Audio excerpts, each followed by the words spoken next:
Most of our fear in human society that we live in today, I would say about 90% of all fear is false positives. Adam and Eve threw themselves out of their own paradise by judging the place.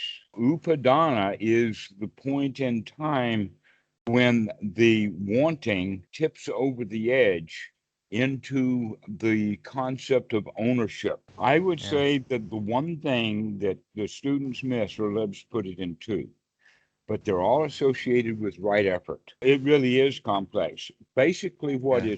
what pride is the result of comparisons plus cheating. And it's also quite interesting is the difference in marbles between whether we play for funsies or play for keeps. So today we're going to talk about Vedana. Mm. Uh, there's an interesting point about it. We're talking about basically the Pali word for Vedana means means the word for feeling, but unfortunately the English language word feeling is broad. Right. And that your question has to do with the momentary feelings that we have in this particular moment. How do those build up over time to give these things called fetters or kilesa? Now, there's actually two different words. One is asava and the other one is kilesa. The word Yeah. asava has to do more with an outflow or an eruption. Sorry, which one's the outflow again? Asava or Asava Kalesa? is like an eruption, Eruption. and the fetter or the kilesa is like a fetter or a bondage, Okay. like a rope. So, but they're almost used interchangeably. If you look at it from this perspective, you can see that the asava or the outflow is also translated as canker, which means that in modern language we can think of it as a boil or a cyst Mm. or a pus pocket, a pox, something like that. And that the way that people do those normally, let us say some people, um, will let things like blackheads build up because of whatever chemistry their body has, the way that they're practicing cleanliness and whatnot like that. And so then it looks like that when they go to the dermatologist, it's one pimple after another, after another, after another, after another, after another, after another, after another.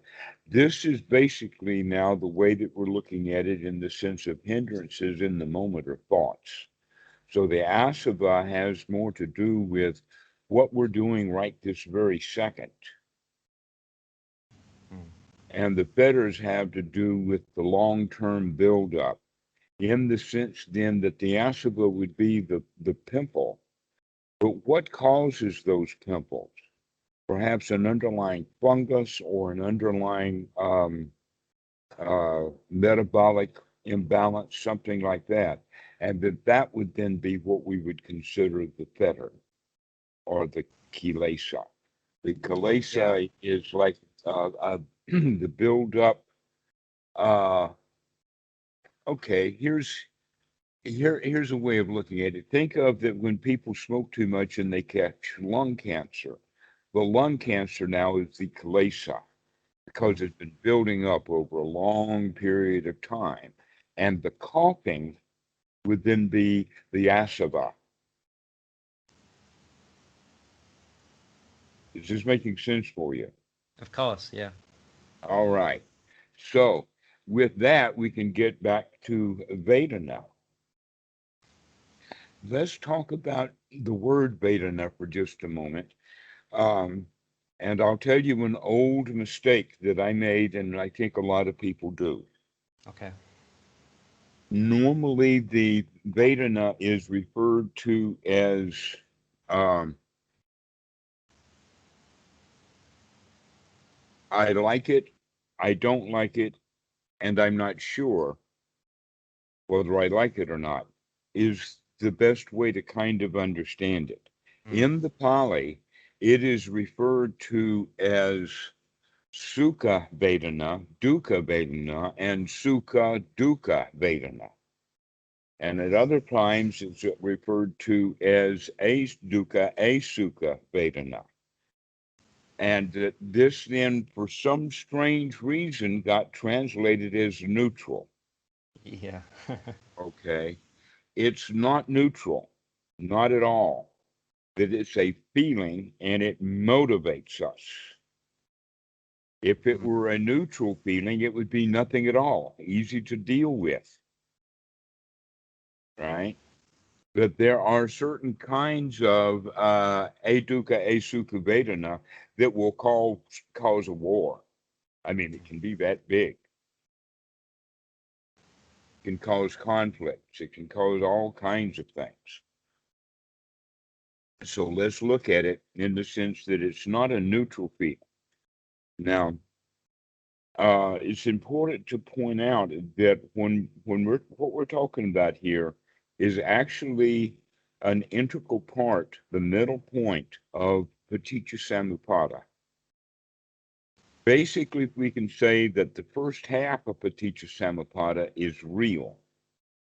It's the way the mind works, it's factual, and because of that, it could be considered wholesome if it's understood correctly. It's at the point of Vedana where things get unwholesome. Or let us say that Vedana is the point in time when things go in the direction or make a turn to go into the unwholesome. All right. So this is why Bhikkhu Buddhadasa talks about wisdom at the point of contact, because when our let us say, a newly discovered piece of information actually contacts us, then some sort of feeling is going to arise, some sort of Vedana. Now, those can be said as I like it, I don't like it, and I'm not sure whether I like it or not. The I'm not sure I like it or not means, is this good or is it bad? Is this dangerous or what? How does that tie into the hindrance of worry? It is the hindrance of worry, but hindrance of worry, in fact, or doubt, is the manifestation of the feeling of being insecure or the feeling of not sure. You don't know whether it's good or bad, or you like it or not like it.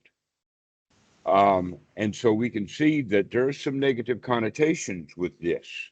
The positive connotation, let us say that if it was a wise Vedana at this point of contact, then that unsureness is then going to manifest itself as investigation, as curiosity, as interest, as interesting.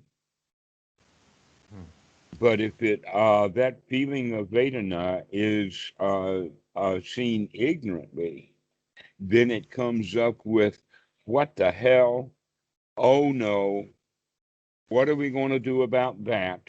And all kinds of questions that come up, you see. So one takes into the unwholesome, in that since I don't know what it is, something must be wrong, or something may be dangerous. I'm not sure if I understood that. Can you repeat that? All right, here's an example. You see someone coming from towards you from a distance, a great distance. Okay, let us say that you're sitting on the side, a great side of a hill, of a hill that has no trees, so that you can see it, and you see someone coming towards you. What happens? in your mind? What happens in the mind when you see someone coming towards you? The first Well, thing, go ahead. okay. First of all, you'd see something and you'd probably label it as whatever you've come across in the past, and perhaps a man Okay, or a let us woman. say that Yeah. it's at such a great distance that you cannot even tell that you can tell it's a human, but you can't tell how tall they are. You cannot see how they're dressed, nor can you see what kind of equipment that they're carrying with them. This could be a nun in a habit, or a cop with a pistol, or your best friend. You can't tell. Okay. What happens in the mind when we see someone coming at that distance? One of the things is that we can become curious. Who is that? Why would we become curious? We want to know. Why do we want to know? Self-preservation instinct. Pardon? Self-preservation instinct. Ah, we're getting down to the whole reason of why doubt and uncertainty is tied with fear, because it might be dangerous. Mm. Ah, that's what that whole thing then is that when we become confused, fear arises. Now, that's very interesting. I see that in Kitty. I see it in grade school kids a lot, in the sense that the teacher asks the child a question, the child does not know the answer to the question, Mm. and the child freezes, or maybe even starts to cry.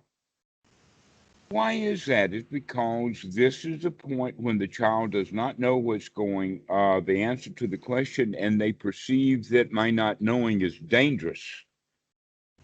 Yeah. And the fact is that not knowing the answer to the question in reality is not dangerous. But puffing up and starting to bawl and going off into that kind of behavior is dangerous. Mom and Mm. dad or the teacher is going to get pissed off if the kid starts crying instead of answering the question. You see what I mean? That we really do create our own dangers because Yeah. perceived danger, we manufacture danger, and we perceive it through this Vedana of unsure. We don't know whether we like it or not. Now let's look at the other two for a moment. We have also the Vedana, which is the Vedana I don't like it. And the Vedana I don't like it now becomes a kind of a want, in the sense that I want to get rid of it. Mm.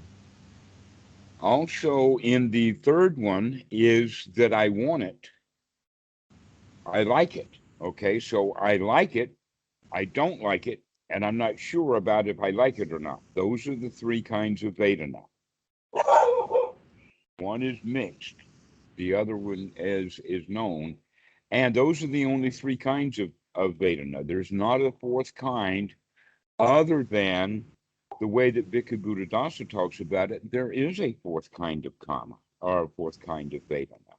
And that fourth kind of Vedana is wise Vedana, because these other three are all ignorant, and they all three lead to suffering.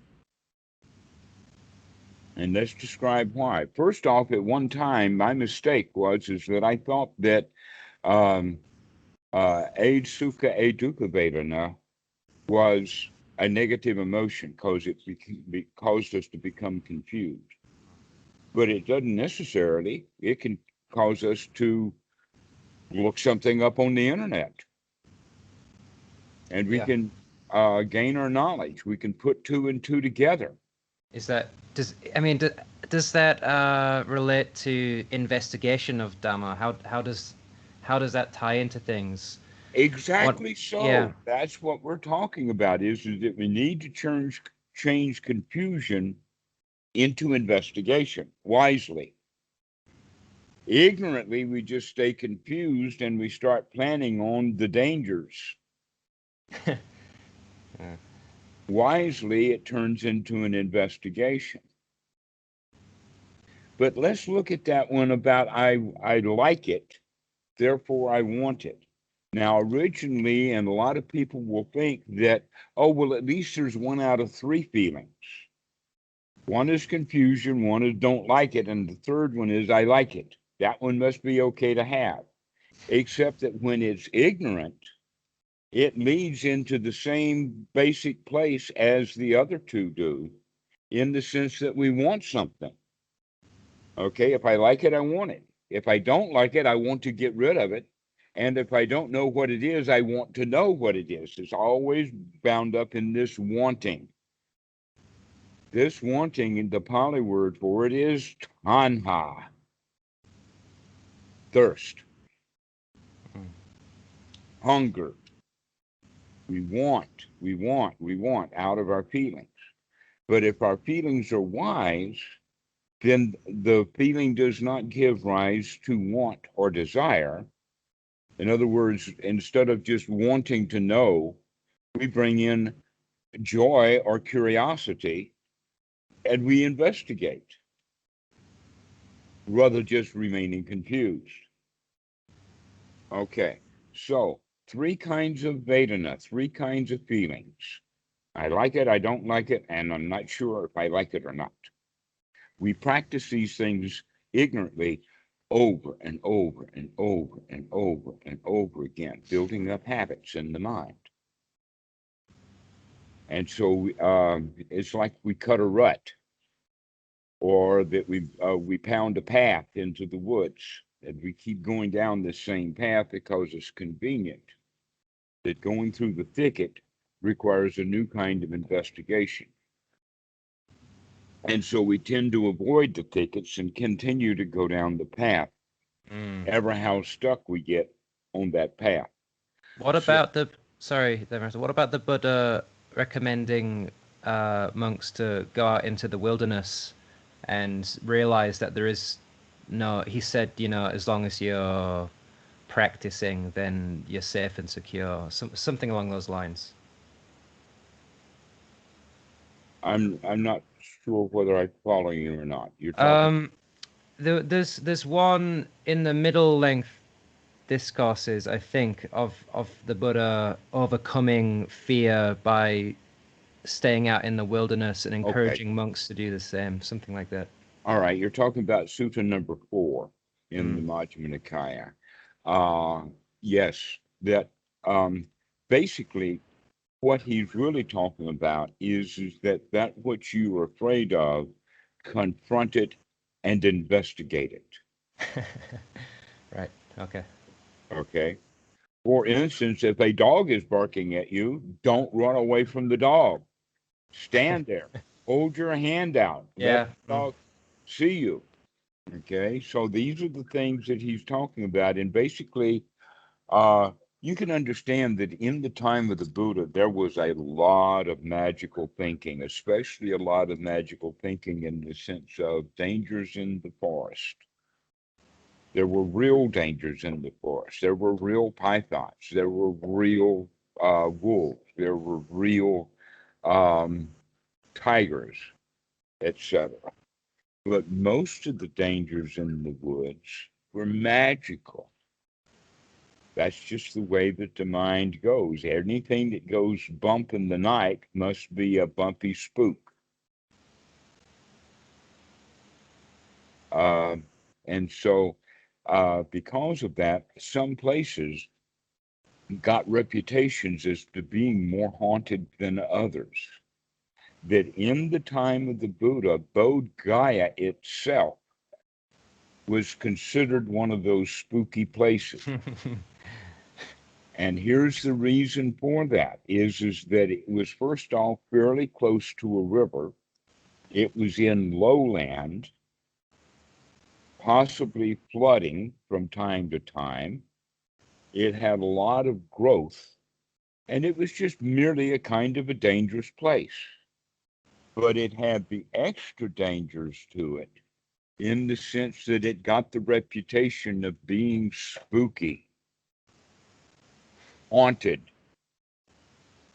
That could have something to do with, because we don't know. I mean, archaeologists might be able to do something about it eventually. Uh, but it could be associated with a charnel ground, that this could have been a charnel ground area where people dumped bodies. That in fact, Indians still dump bodies into rivers. Well, where is those dead bodies who were dumped into the river? Where are they going to collect? They're going to collect at the bends. They're going to collect in the low areas, the swampy places, and that kind of stuff. So this is the reason why those places get spooky. This is exactly where Buddha, in his becoming enlightened, went. Why? For one thing, it's really secluded. It's really secluded because really nobody wants to go there. But then he is not secluded from his own fear. But the reality of the situation is that it is not dangerous once we really confront what's going on.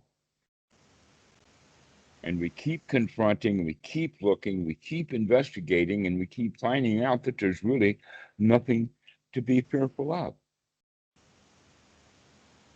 Most of our fear in human society that we live in today, I would say about 90% of all fear is false positives.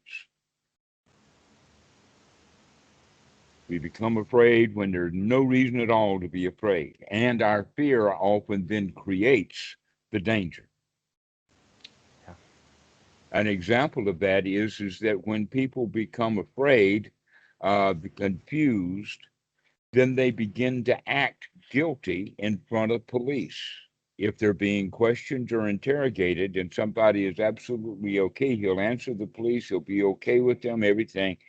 But if they can put pressure on him and he is guilty, then he'll start to behave guilty. Guess what? People will behave guilty even when they're not guilty because they feel guilty for some other reason, including habit.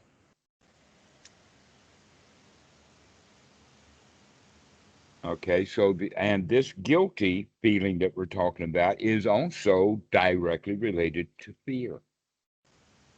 Oh no, not only are the spooks here and they're going to get me, but they're going to get me because they have a reason to take revenge upon me.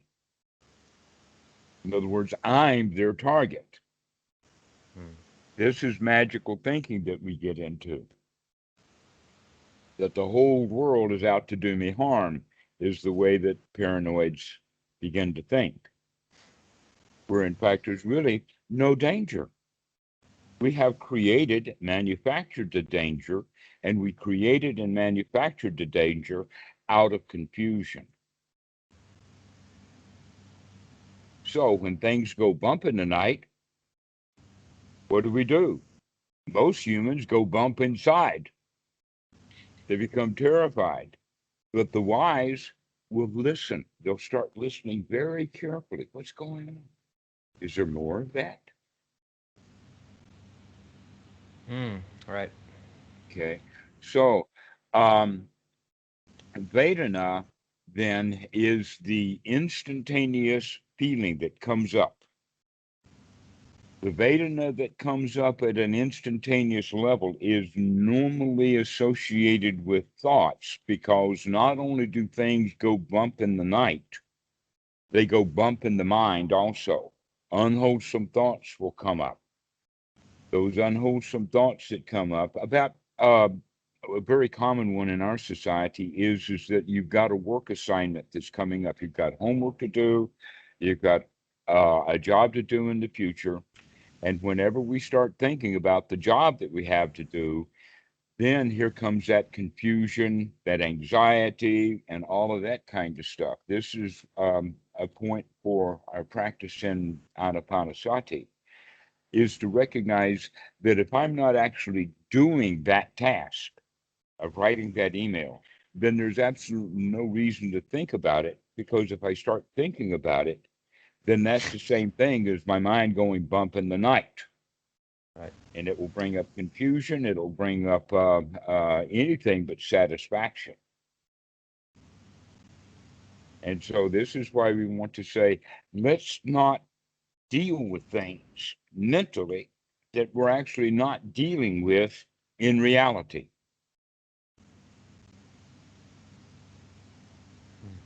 An example of that would be that you are in some sort of conversation with someone. Let us say that it's with a manufacturer and then you've just returned their item or you're telling them that it's bad.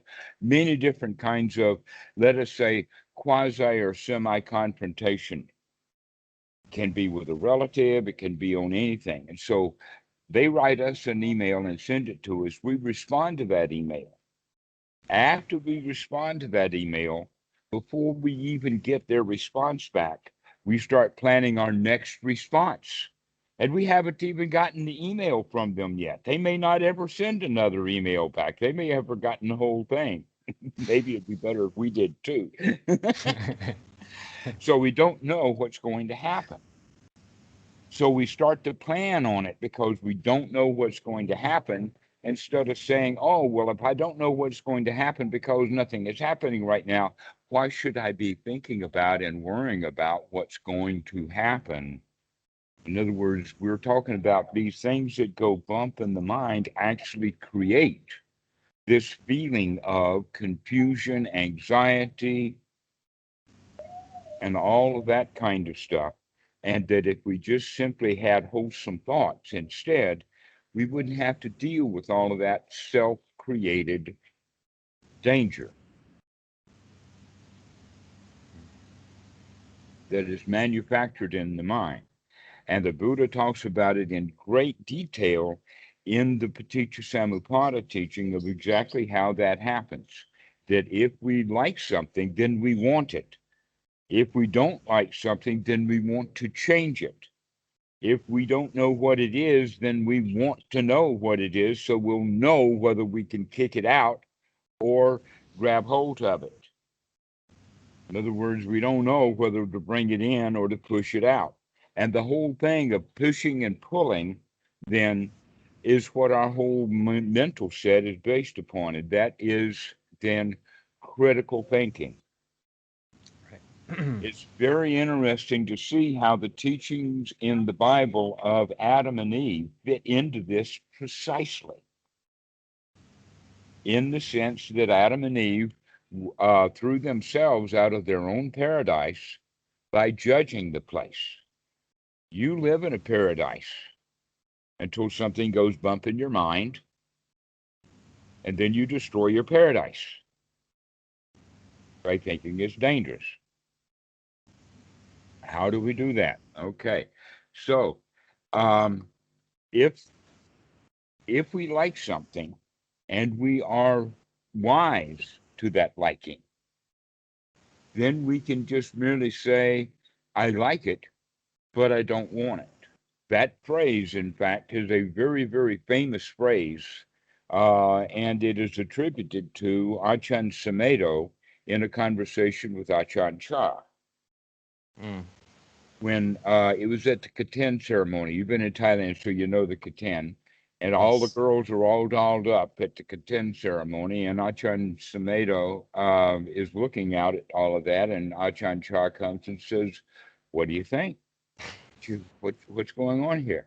And Sumedho, knowing the teaching of Bhikkhu Buddhadasa, knowing the teaching of Paticca Samuppada, says, oh, well, I like it, but I don't want it. Now that's brilliant. Yeah. Okay, most young men, when they encounter a female who is all dolled up intentionally, I mean, some of them are wearing $10 or $20 worth of makeup every day. They want to look attractive. It's intentional for them to be looking attractive. The guys want to see the girls as attractive. Well, wait a minute. We've started using the word attraction here. What we're actually looking at is, I like it. And the next step is using words like attraction or desirable. That's already one foot in the grave. That's Taṇhā. If she's attractive, if she's desirable, that means not only do I like it, I want it. It's desirable. So the desire comes in, You can see how they're directly related, but that desire is only there ignorantly. If we are wise to the way that we feel, then we can deal with that feeling much more easily. In fact, we don't have to deal with the feeling at all once wisdom comes into play, because with wisdom, we interrupt that sequence and we stop it right there. Therefore, there is no Taṇhā, and without Taṇhā, there is no Upādāna. Now, Upādāna is the point in time when the wanting, let us say, tips over the edge into the concept of ownership, in the sense of, I like her, I want her, she's mine. That she's mine, that's the Upādāna. And you can see, in fact, that the gathering up of the feelings of liking going into desire is the same. That desire, that creation and the manufacturing of the desire is also the manufacturing and the creation of that which owns the object. So it goes from liking, wanting, to ownership. But in the ownership, we're creating an owner that did not exist before the owning started. This is brilliant. The Buddha figured this out, that selfishness is actually an owner that owns something. And what he is owning is the mental thing, the desired object. And so once that ownership, once that owner is created, it's that which suffers.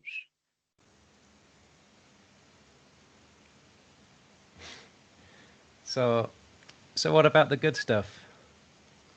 Well, let's talk about the crap for a little while longer. Then we'll Okay. get to the good stuff. I meant in terms of ownership.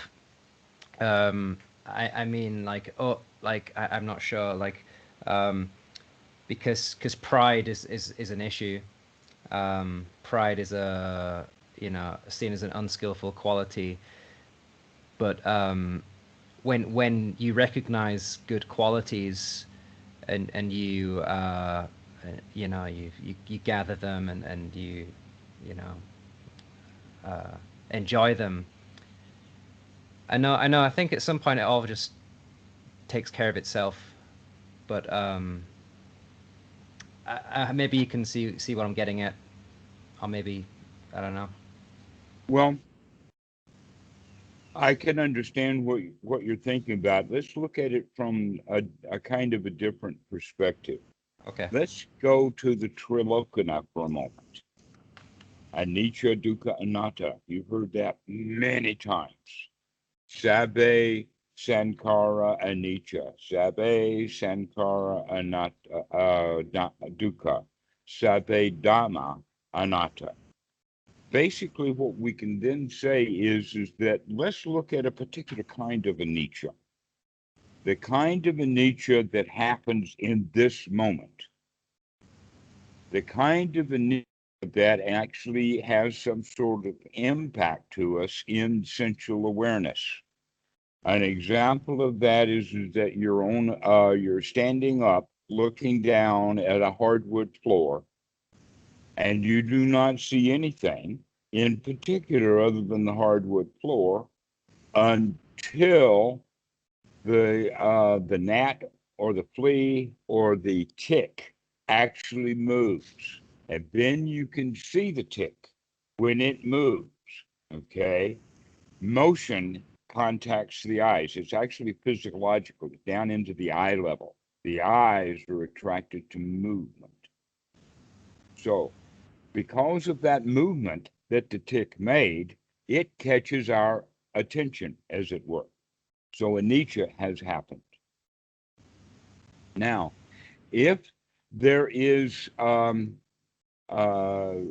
with that event, that anicca that happened, we can go in one of two directions. We can go in the direction of ignorance, which will lead us into dukkha, or we can go into wisdom, which will lead us into anatta. There's no self here. In other words, I am not that tick that I saw on the floor. But many people, when they see that tick on the floor, danger, right. Danger, danger. And so they want to do something about it. So here's the point, is that wisdom at that point of contact means that the whole rest of the sequence is going to be interrupted. So that we do not go to Taṇhā, we do not go to Upādāna, we do not go then into the woeful states. Now, the Buddha talks about that there are four modes of clinging. The four modes of clinging are clinging to views, clinging to rules, clinging to material objects, and clinging to the self. We can also see that these things are directly related to instincts. The Buddha didn't have the term instinct, we do, but he did use the term underlying tendencies for these things, so he knew exactly what he was talking about. Because what are instincts other than underlying tendencies? So the underlying tendency, for instance, of holding views about this is a good government, this is a bad government, the Democrats are bad, the Republicans are worse, independents are out of here. You know, all of those kind of views have to do with identification or attachments. So if I identify with the Democrats, then I will tend to speak sweetly of Democrats. And if I, let us say acidically, about Republicans. But if I'm a Republican, then that reverses. Now, this is basically what that means is that we join a camp or we join a tribe when we take on a view. This is, in fact, the territorial instinct. But the territorial instinct is, in fact, almost a reaction to or response to the nesting instinct. The nesting instinct wants us to come together, but not too many, so that only us is in this little group and everybody else is out there. They're others. This is our territory, and they're not in our territory. This is what gives rise that instinct that they have. The Buddha knew quite a lot about it in the sense that humans are no longer physically territorial like the dogs are. We have mental territories. Doctors have their own territory. Lawyers have their own territory. Democrats have their own territory. You see what I mean? That we have mental territories, and that this mental territory that we have, along with also attachments to rites, rules, and rituals, which is the nesting instinct, and our materialism, all of those three are in service to the primary instinct, the self-preservation instinct, and its language is fear. Things are dangerous. If it's the self-preservation instinct, then what do we need to preserve the self? Instinctually, to preserve it means that it's in danger of being temporary. Back to anicca. So when things keep happening that are temporary, that means that the self-preservation instinct is in danger, and that danger is the dukkha. All right, so in those four modes of clinging, surprisingly enough, the Buddha then mentions that there are four woeful states, and these four woeful states are the four woeful states that we wind up in due to these four modes of clinging. And there's almost a one-to-one correspondence to it. Okay, one of the woeful states is called the hungry ghost.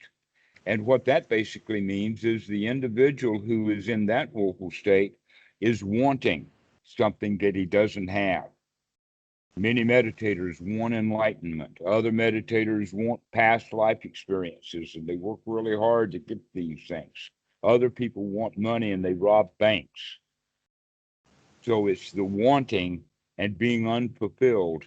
That's the situation of the hungry ghost or the pitta, and that they're pictorialized as like a balloon or a big pot that has a very, very small lid or mouth, so that it's very difficult to fill up that big pot because the opening, the hole, is so small.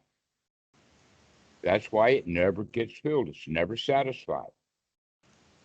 Well, that's how we are. Our space for desire is huge, but our ability to meet our desires is very small. Our how to say it is that our reach is greater than our grasp. Excuse me, Dhammarato. Are these woeful states of being seen to be metaphorical? You know what I mean? Yes, they are precisely metaphorical. And you know where the metaphor came from? It came from the Brahmins. This is part of the culture that the Buddha was raised in, except in the Brahmins' idea, these woeful states have to do with being reborn into these woeful states. And that's exactly what does happen. The individual, let us say the Dhamma dude, is bopping down the road. Everything is cool. No worries, no problems. Everything is all right. And then he sees something that he likes. And he becomes ignorantly attached to that. He wants it. Right? So as he's bopping down the road, he's in a good state. But when he wants something, then he goes into the state of desire. And that's when he becomes that hungry ghost. He was reborn into that state through his desire. He did not have to die and stay in a grave for 300 years and then get reborn as a hungry ghost. He got reborn as that hungry ghost immediately. That's what the real issue about the word rebirth is in the suttas. In fact, there are several words that we can use in the Pali. One is bhava, which means development or becoming.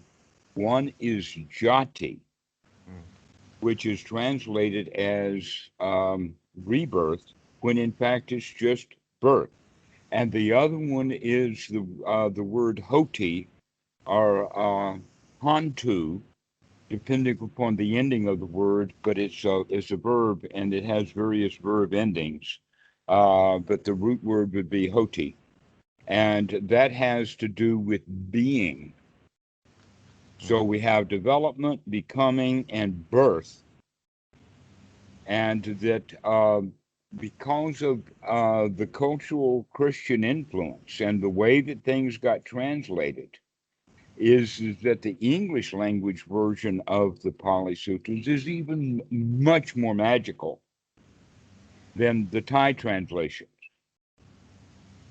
There is some magic in there, but in all cases, the word rebirth here always means something that happens in the mind when we go from bopping down the road into one of these woeful states. We're reborn into these woeful states, and the way that we got there was through Taṇhā, Upādāna, bhava, jati, dukkha. So after jati, you might have a feeling of being that thing, for example. Exactly. I am that. Yeah. I am a Democrat. So when you're sitting there just bopping down your YouTube and all of a sudden you hear, oh, the Democrats lost an election.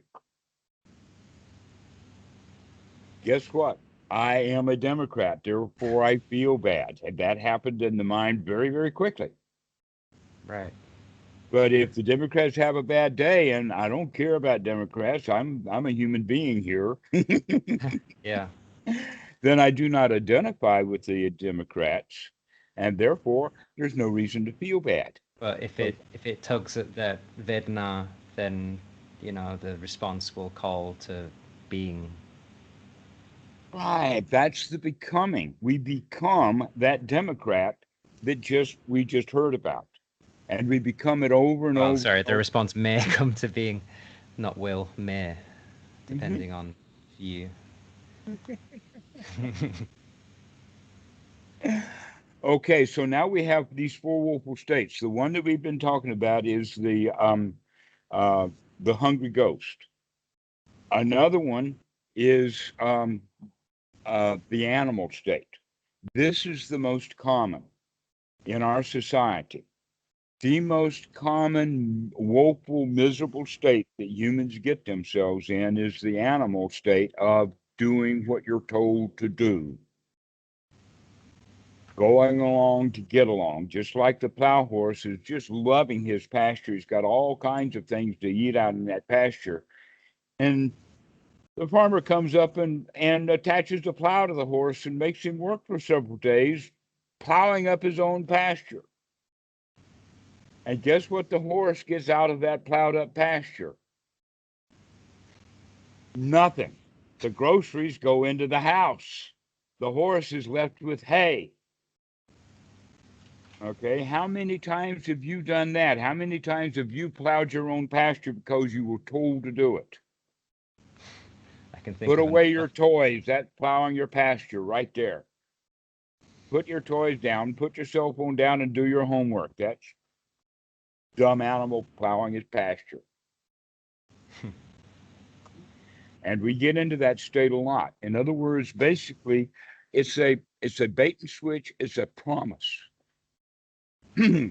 It's the carrot and the stick. Right.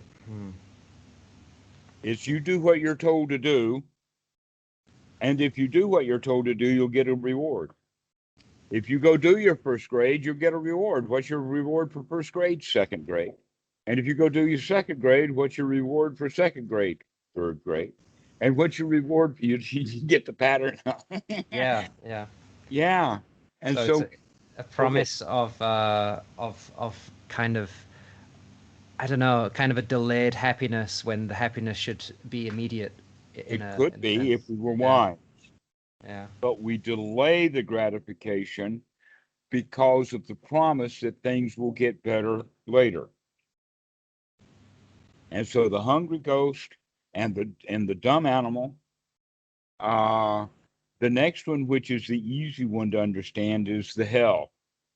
Hell is a woeful state. And what is hell other than a place or a thing that you desperately want out of? Anger. When we get really angry, we desperately want something. We get really desperate for it. Okay. So if I say that, just off the top of the head, I'm in a conversation with someone who says that George W. Bush, the president, I think number 43, Senior or uh, junior? right? I don't know He the difference. he was in the Air Force. Somebody said he was in the Air Force. The facts are that he was not in the Air Force. The facts are that he was in the Texas National Guard, and that's where he learned to fly. He was not in the Air Force. Okay. So now I've got to make sure that this idiot that I'm talking to that thinks that he was in the Air Force, I've got to fix his brain. Only he does not want his brain fixed. And so this argument is ensuing about where did George W. Bush learn to fly an airplane, in the Air Force or in the Texas Air National Guard? And both of them are in hell, arguing, each one of them desperate to get his way, each one of them knowing that he's correct, which gives rise to a Buddhist joke.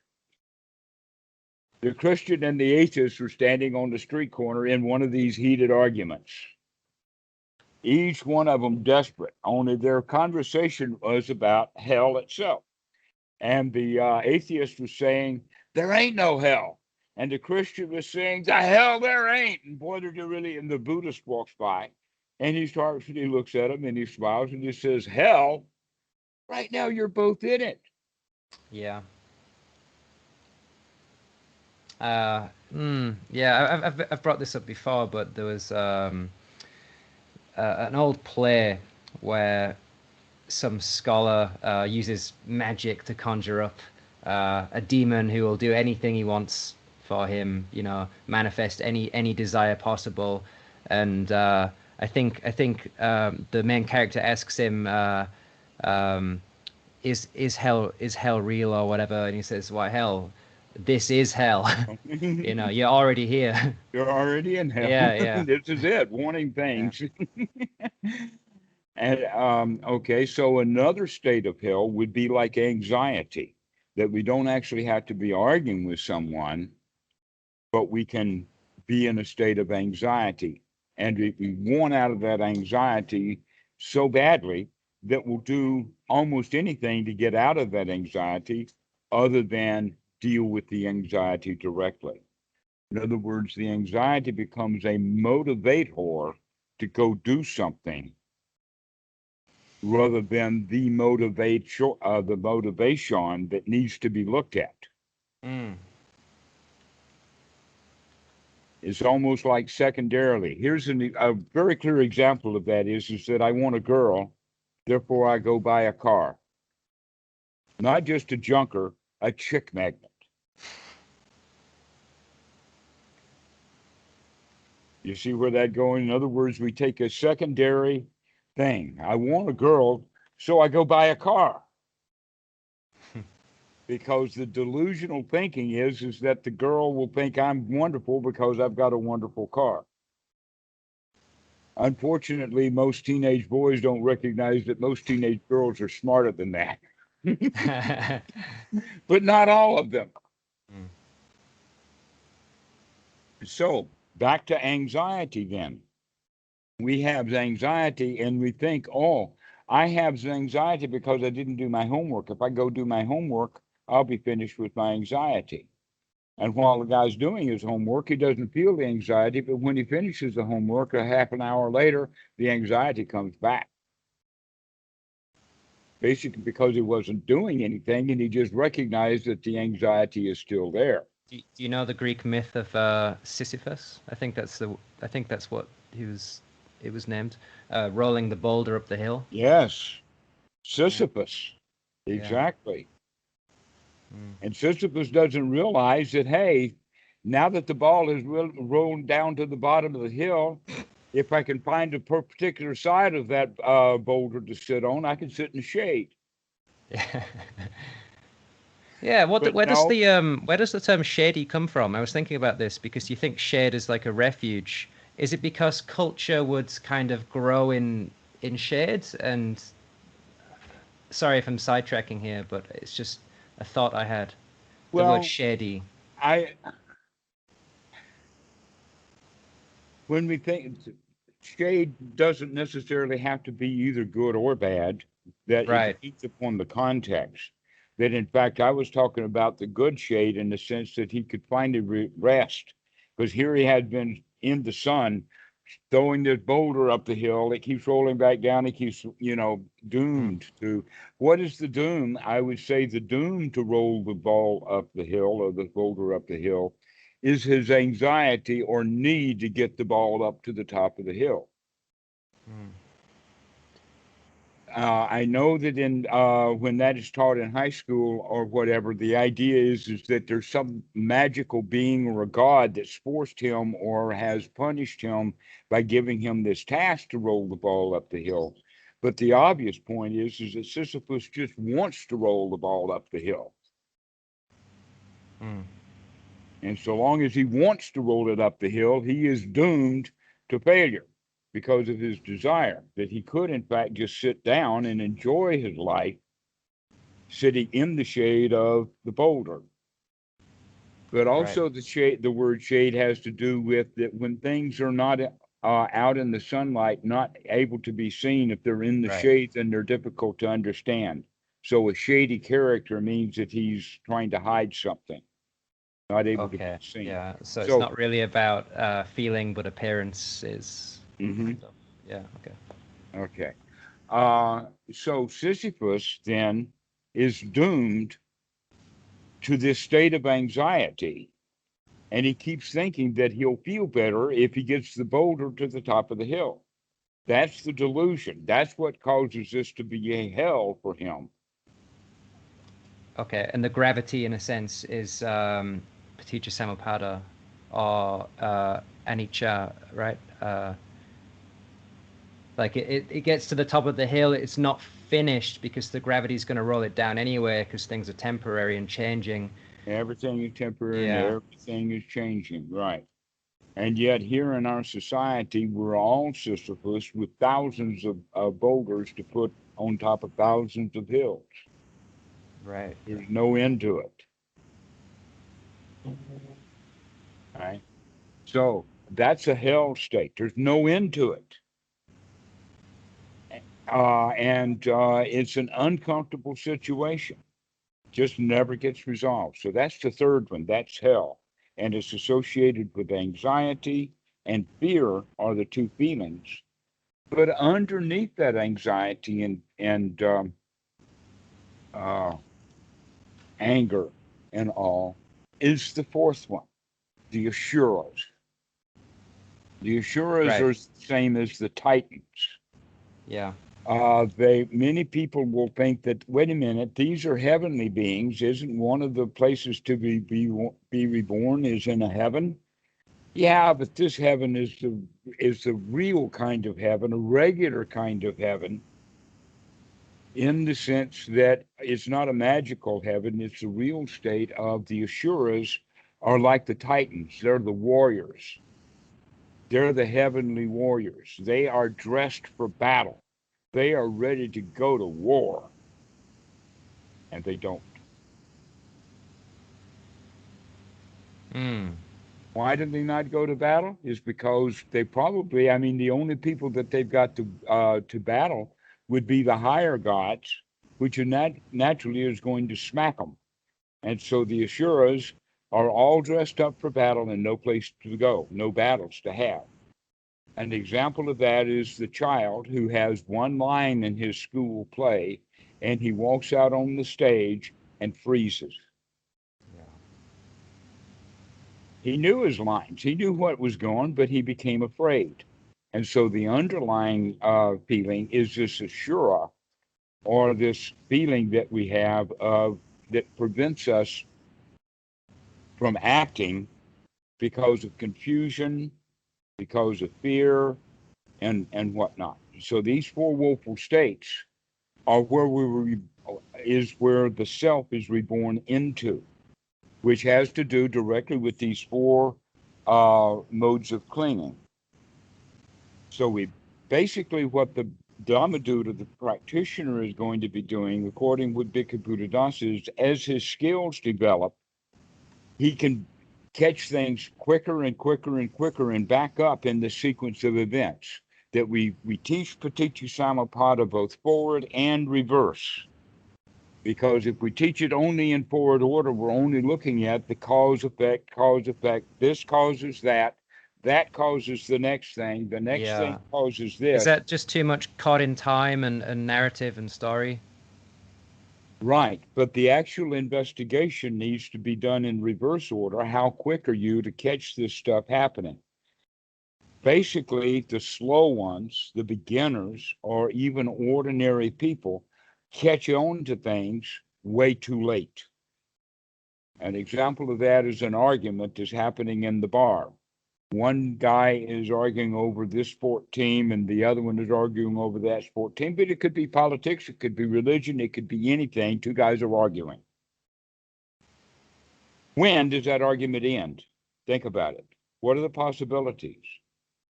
One of them would kind of wake up and says, I got to go home. And he just walks right out of the bar. He woke up.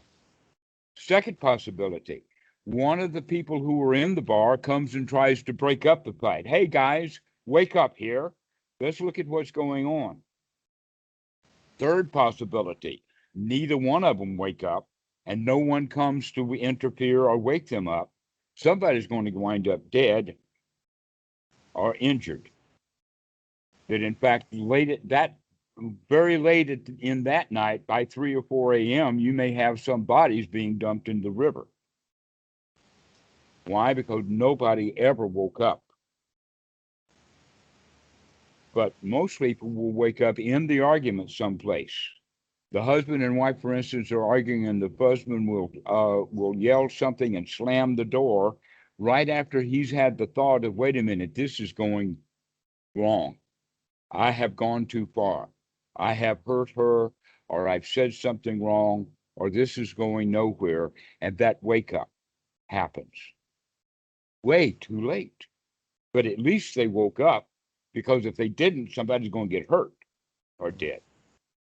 So the question is, how soon can we wake up? The sooner that we can wake up, the better off we are. If you can wake up to your anger, how soon? Are you going to have a shouting match to where you've yelled 7 times? How about 4? How about just one time you yell and then you wake up and say, this is over? How about, can you catch your anger before you even say one word?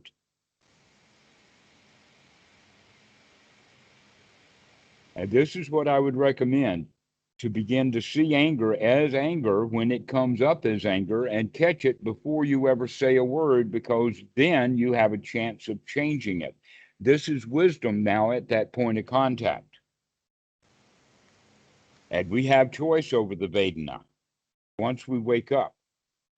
And the choice that we're making here now is, I am not going to follow that feeling of, I don't like this and I have to do something about it.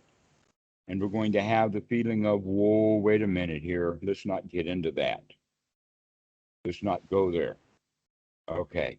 So that's one point, is after the anger arises, but before we say anything.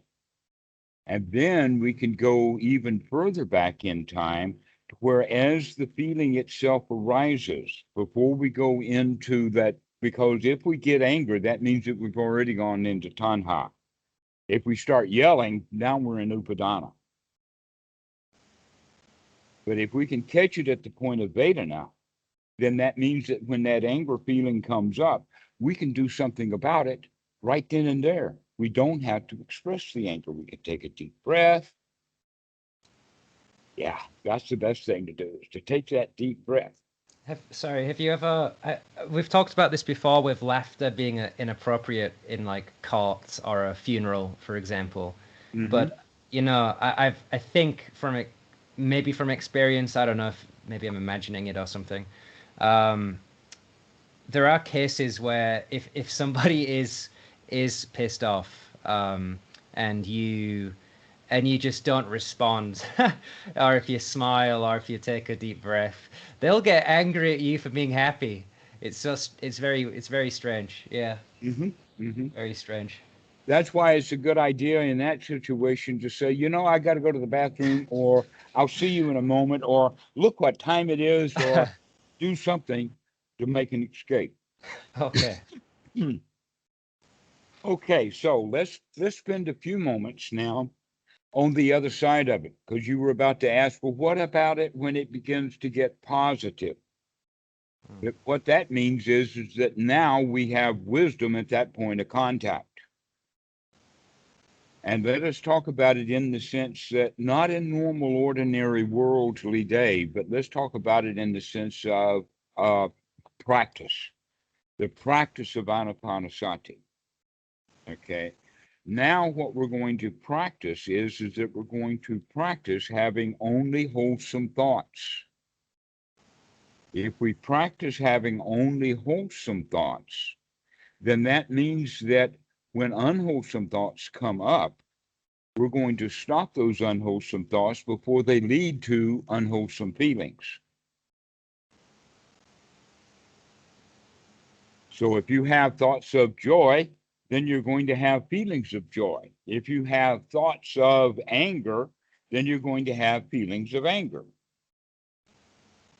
Makes sense, doesn't it? So the Vēdanā is actually the outcome of our internal representations of how things impact us, which means our thoughts. Once we think something, or once we put something together, once we put into something as an understanding, including an example of that is the child yells. We hear the yelling.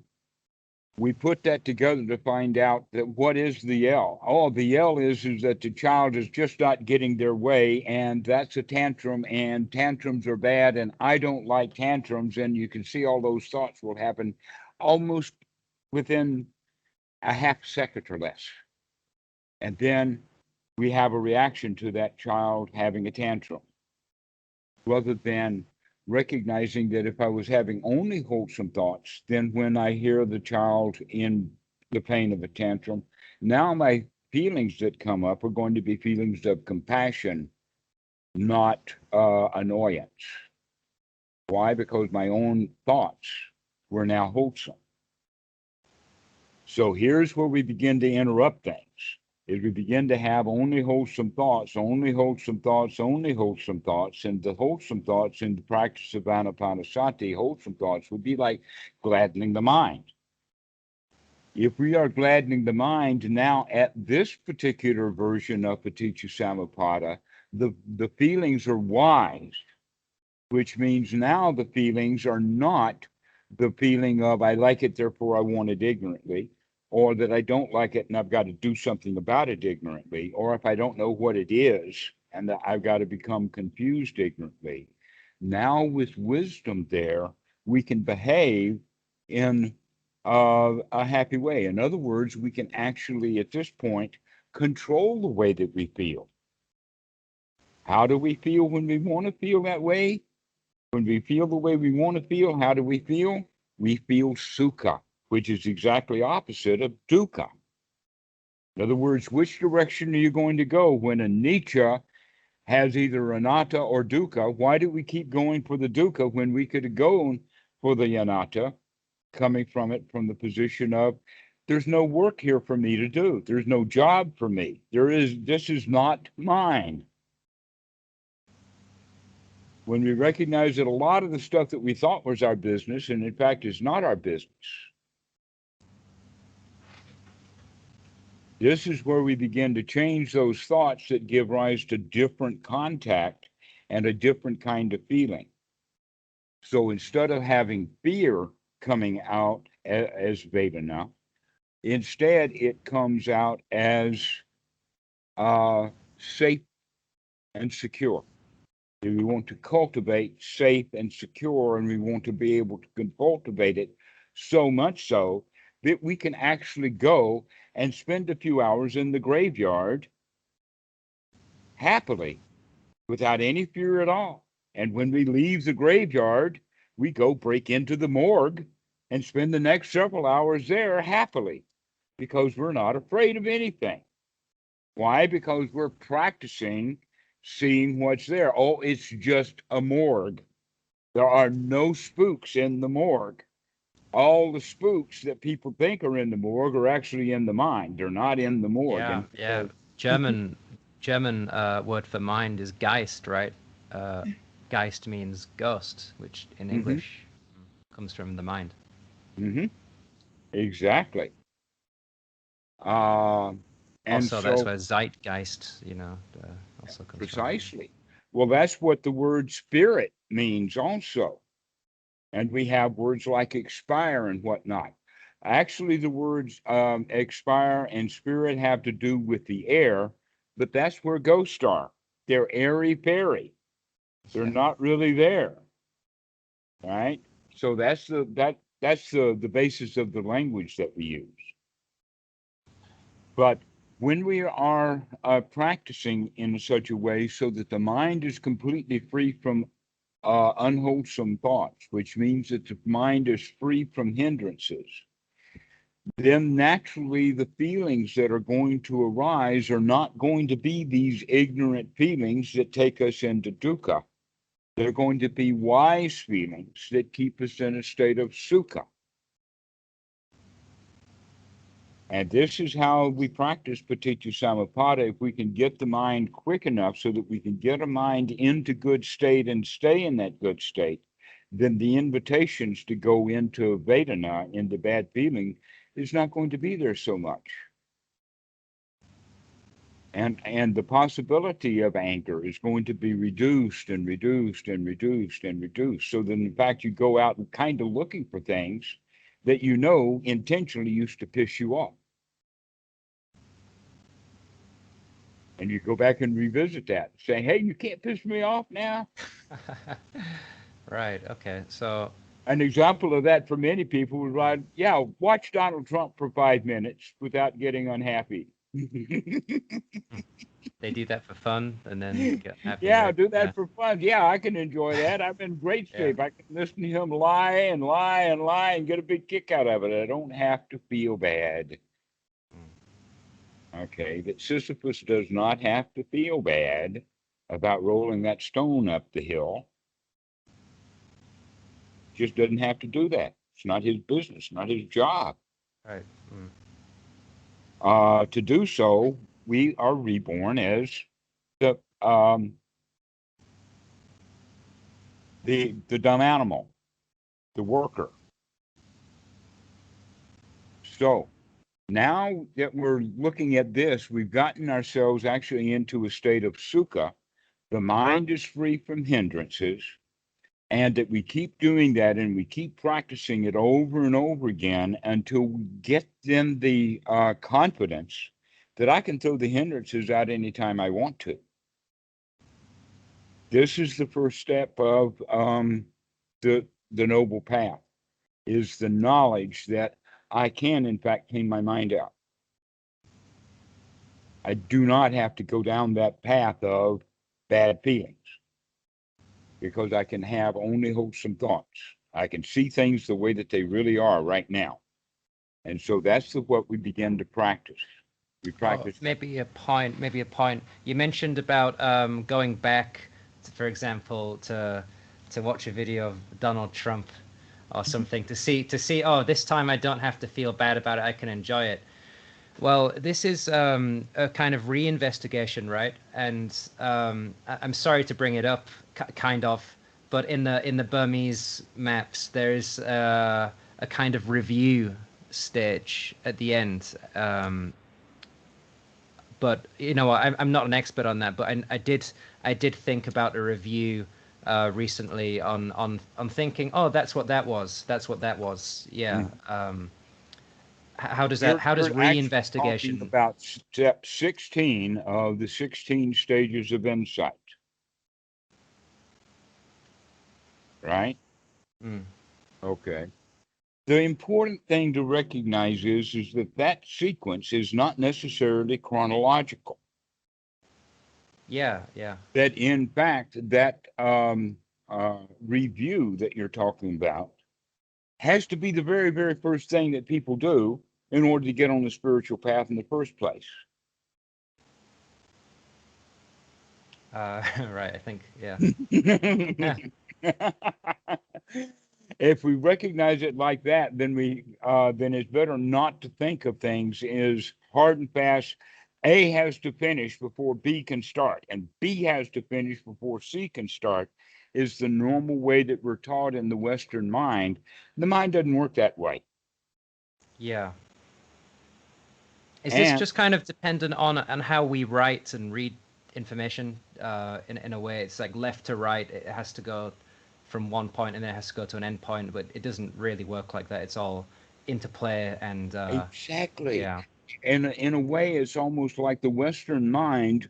When we see movement, we think of a marching band or troops. Up, 2, 3, 4, making progress on the way to get there someday, right?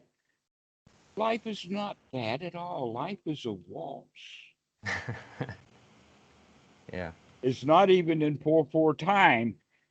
It's da da da da da da da all over the place. And we waltz from here and waltz from there and all over. And life is really a waltz, and we're trying to make it into a march.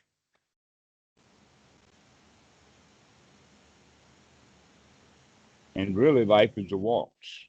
Mm. And when we change that mentality from trying to make progress, trying to get something, trying to go someplace, up 2, 3, 4, get her done, into why don't we just enjoy the dance?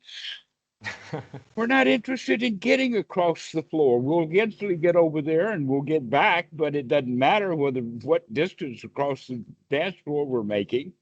The point is are we enjoying the dance?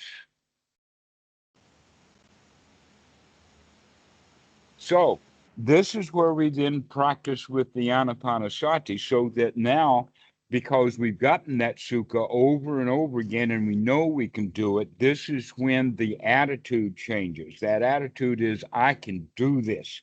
No matter how obstructed the mind can get, I can clean this out. That attitude then is what we then refer to as the piti, or the can-do, the championship, the feeling like I'm on top of the world. That gives rise to that statement about. Sorry, Go I ahead. used to think of pity as like a very physical thing, but I it's know it's been described as all physical, but in fact, the reality of it is that it's all emotional that has physical components. Let me give you a demonstration of that. okay. What does the guy do when he makes the touchdown that Celebrates. wins the game? What does he do for the next 10 or 20 seconds? Well, celebrates. Maybe show. I've heard the term showboating before. All right. But one thing that you can tell that he does not do, as soon as he makes the touchdown, he just lays down and takes a nap. Not going to happen. Nobody's ever done that before. Nobody I know of has ever done that before, and it would certainly confuse the audience. They would think that he's injured or dead. Yeah. But in fact, after he makes the touchdown, that's when the exhilaration comes. Mm. And that exhilaration of the feelings of the body, of exhilaration, euphoria, the feeling of I can do this, the win, that takes on a lot of body chemistry that forces the body into making some movements and some changes. An example of that is, what does the guy do when he gets that touchdown? What does he do with his arms? Usually Did they he put go up. them in his? Yeah. He puts Yeah. them up. Exactly. This is what that. Right. It's this movement. Yay. Okay. That's then the physical manifestation of the piti, and that's what we can see. But we immediately go with. We know that he is behaving that way because of the feelings that he has on the inside. This is why piti is normally referred to in later literature, like the Visuddhimagga, as it's talked to, is referred to as things that happen physically to the body, because the guy, I guess, didn't know how to talk about what was happening emotionally that gave rise to that physical stuff. So, in sitting still, or not perhaps not entirely still, but let's say when you reach piti, what is the bodily change there? Is it a smile? Is it what exactly would you Okay, say? Yeah. let's look at it from the perspective of the breathing, for instance. When you are doing very, very shallow breathing, then that means that not a lot of oxygen is coming in and not a lot of carbon dioxide is going out. And so that means Okay. Mm. so the blood chemistry is going to be acidic. If you're taking a lot of deep breaths and oxygenate the body, then that's also going to be throwing out the carbon dioxide, and that's going to lower the pH level of the blood, as well as oxygenate the body. And the body is going to then become Yeah. responsive to that by feeling tingly alive. That yes, Anapanasati does have this physical component that a lot of people don't understand. That Yeah. breathing well actually is very curative. And breathing shallowly is something that people do in fear. Mm. Okay. When how can I put this? First time I was understanding, who knows the first, sometime I kind of got a understanding of piti, and then I would I don't know, I would make the breathing would be long, but it would be also be quite coarse, and I would get stuck in that long coarse breathing because the piti felt quite good in a way. I mean, that falls apart when you stick with it, but I remember being at that Oh, stage. some people then will do that, and then they say, I can only do it for a little while because my lungs or my chest gets tired, or it becomes too much work. Mm. The point of it is just that's because the breathing is too coarse. We're actually looking at in Anapanasati a breathing that is long and slow, that is relaxing, a relaxing breath. So then, from finding finding the long, I've heard it called like a subtle or fine breath as well. Finding the sukha in there. I think you mentioned it as at one point as the guy who comes home from work after a long shift and just slumps down Just slow, yeah. in the armchair, and kind of almost like gone in I'm not sure how to put it. Like there's no work involved other than enjoying that uh, pleasant feeling. Yeah, Precisely right. So we yeah. want to try to do some breathing that's not shallow, but it's not coarse. That it's just long, deep, easy breathing, making sure that we're throwing the carbon dioxide out on the out breath. That's an exhausting breath. Literally, we want to exhaust. Mm. We can think of it as a sigh, As a what? a sigh A of relief, sigh. Okay. a sigh of relief. That's what we want to have. Every out breath should be a sigh of Ha. relief. Every in breath should be a nurturing breath. People Bringing, get some people. Sorry, Dhammarato, some people get offended by sighing. you know. Yeah. okay, well, a Yeah. lot of let's Right there, place, there, right time again. Yeah. Sorry. here- here's something that we call a sigh that is not a sigh. First, I'll do the sigh. Here's a sigh. Look at me. Okay, here's a sigh. Now, here's something that people call a sigh that's not really a sigh. Well, I've got to tell you that this stuff is really hard to understand. Okay, that's not a sigh. Yeah, I That don't that class that is as a sigh. that is a forced out breath that is discrimination of frustration. Yeah. Why don't you get my It's a point? short breath. Or like one person that I've seen do this on a regular basis to the Exasperated. point exasperating exactly. So there's an exasperation that you see uh, commentators, news commentators do a lot. Yeah, They'll, yeah, it's true. right. Instead of the kind of sigh that we're talking about is a very relaxed sigh, a sigh of relief, Mm. not an exasperating sigh.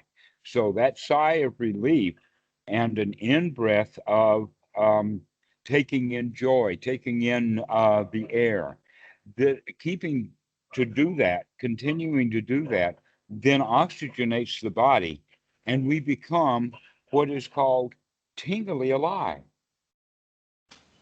We become tingly alive, vibrantly alive. And this is what we're looking for, is to become vibrantly, tingly alive. And yet many people, when they hear meditation, they think about going deep into meditation. We're not going deep into meditation. We're becoming vibrantly alive. We're alert. We're sharp. We know what's going on inside the mind. We're oxygenated and energized and up for it, paying close attention to what's going on. This is what is first jhana then, is up and alert. And it has the sukha, and it has most specifically complete freedom from the hindrances during this period of time. That means now when we're doing our research in Paticca Samuppada, when we're in the first jhana, there is Vēdanā, and then it ends at Vēdanā, and there is no Taṇhā, Upādāna, bhava, jati, and dukkha.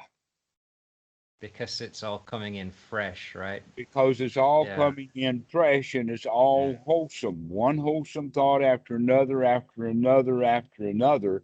And when we're in that state, that's when we can then move further back into time, or quicker into it, so that we can begin to now experience the first half of Paticca Samuppada. Because the second half of Paticca Samuppada is what the ordinary mind in dukkha does to wind up in dukkha. Yeah. Now we've stopped that, and we've gotten all the mind's thoughts are wholesome, which means that now we're actually at the point of salayatana, in the sense that our salayatana now is all wholesome thoughts, one wholesome thought after another after another. It's not based upon the old samkara from the past. This is all brand new stuff now. And so the salayatanas that we produce now are all very wholesome, which means now wisdom at the point of contact with these wholesome thoughts, and the second half of Paticca Samuppada doesn't exist. It's cut, it's whacked. Okay, the first time we whacked it is at the feelings.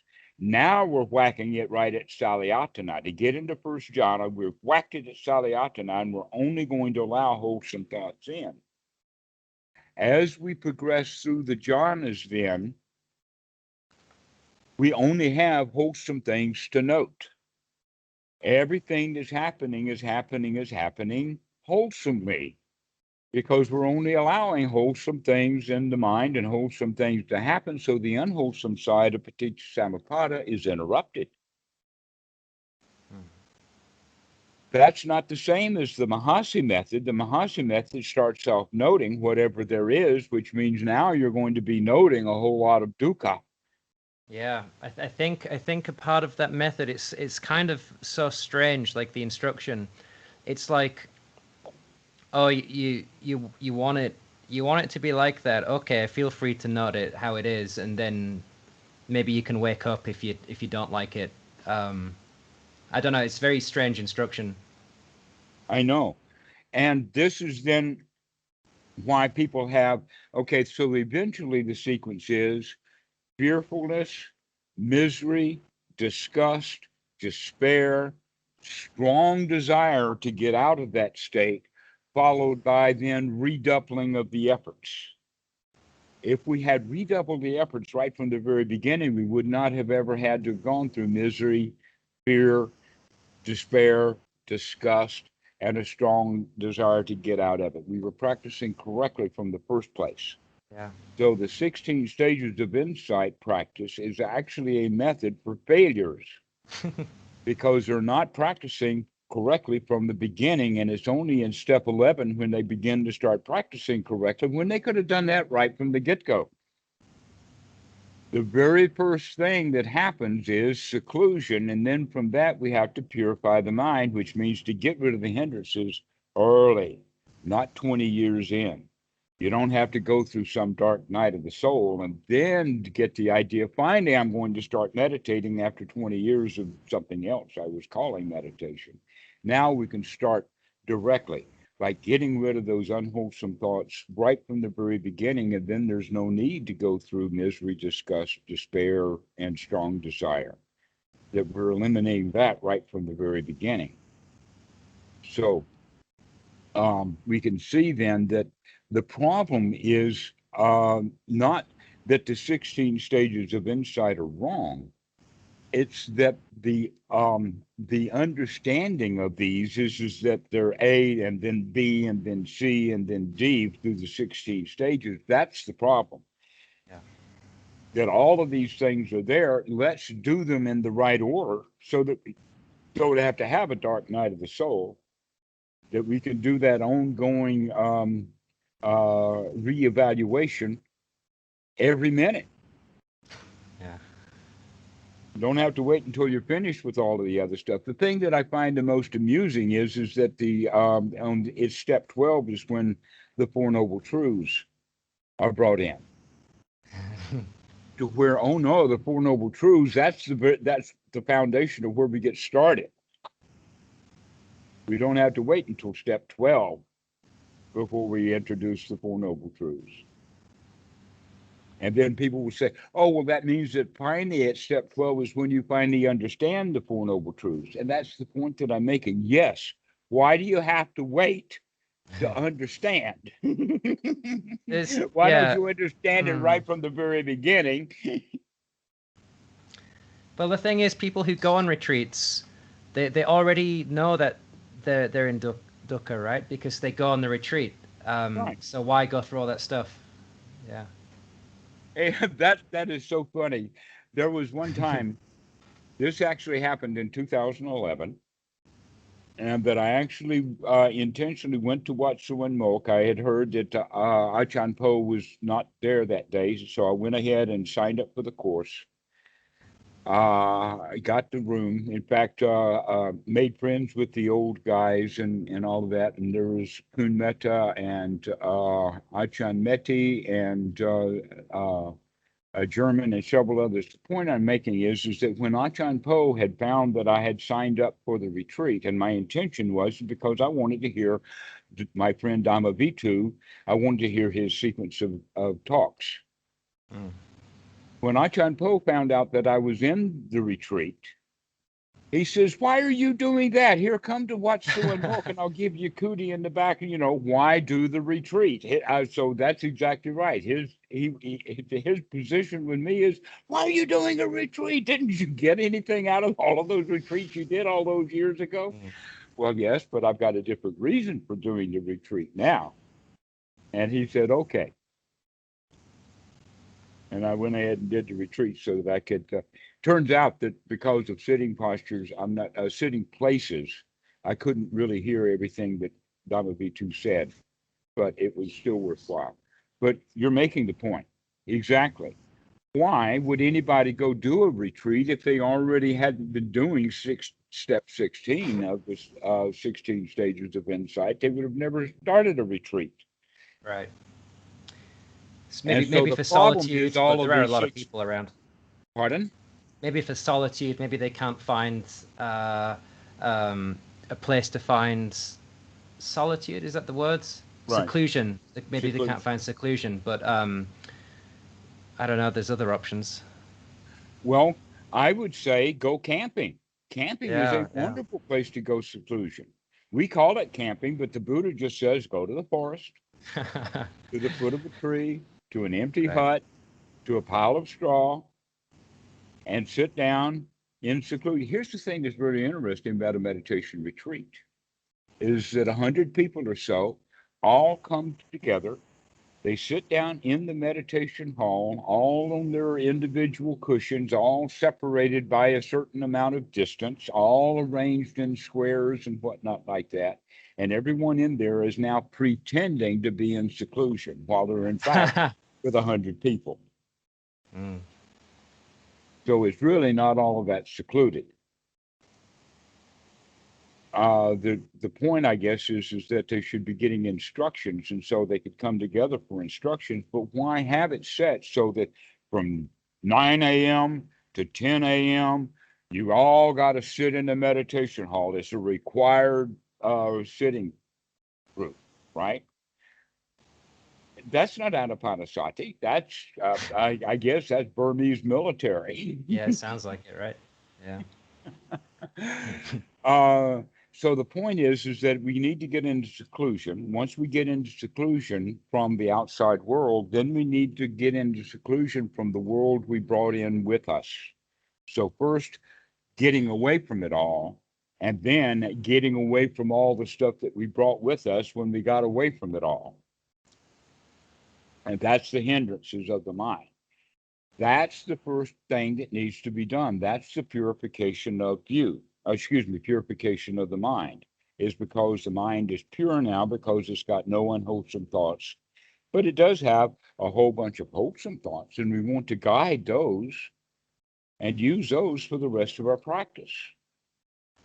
But once we get into the state where we're completely free from the hindrances and all of our thoughts are completely wholesome, then that feeling of well-being, the feeling of sukha, the feeling of exhilaration, and all of that naturally follows, because the mind is in a really pure, good state. Which means now that any noting that's to be done is going to be noting only real things that are also real and wholesome, including how the mind actually works. So we can begin to see how the mind works. We can begin to see how there's an interrelationship between perception and feelings. There's an interrelationship between consciousness and perception. And so we begin to investigate down at that level. As we go through the jhanas, we can see those things more and more clearly. So you could say that the first jhana is to get rid of the second half of Paticca Samuppada. And now the first half. And as we go through the jhanas, we begin to take out more things.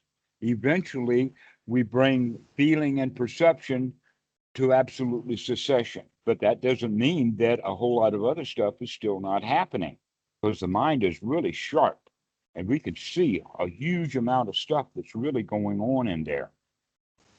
And so we begin to investigate.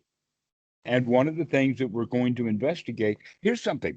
Let me talk to you about it like this. In the Satipatthana Sutta, in the Dhammanupassana section, it basically has subsections going like this. The first subsection is hindrances.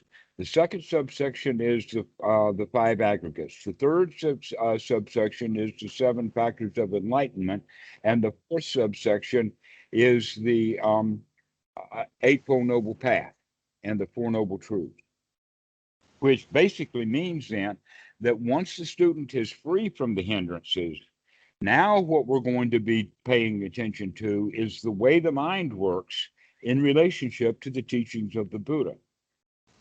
That we begin to actually, in the five aggregates, what we're looking at is feelings, perception, consciousness, sankhara, and the body.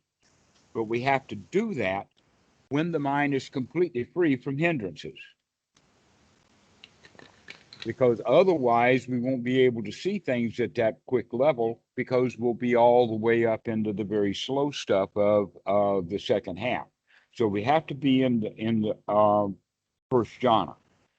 And so what we're going to do in first jhana is investigate what is first jhana. Okay, how did I get here? What is this thing? This is what's worthy of investigation. In other words, we're going to investigate our investigation. We're going to investigate our sati. We're going to investigate our effort. We're going to investigate our attitude. We're going to investigate especially sati.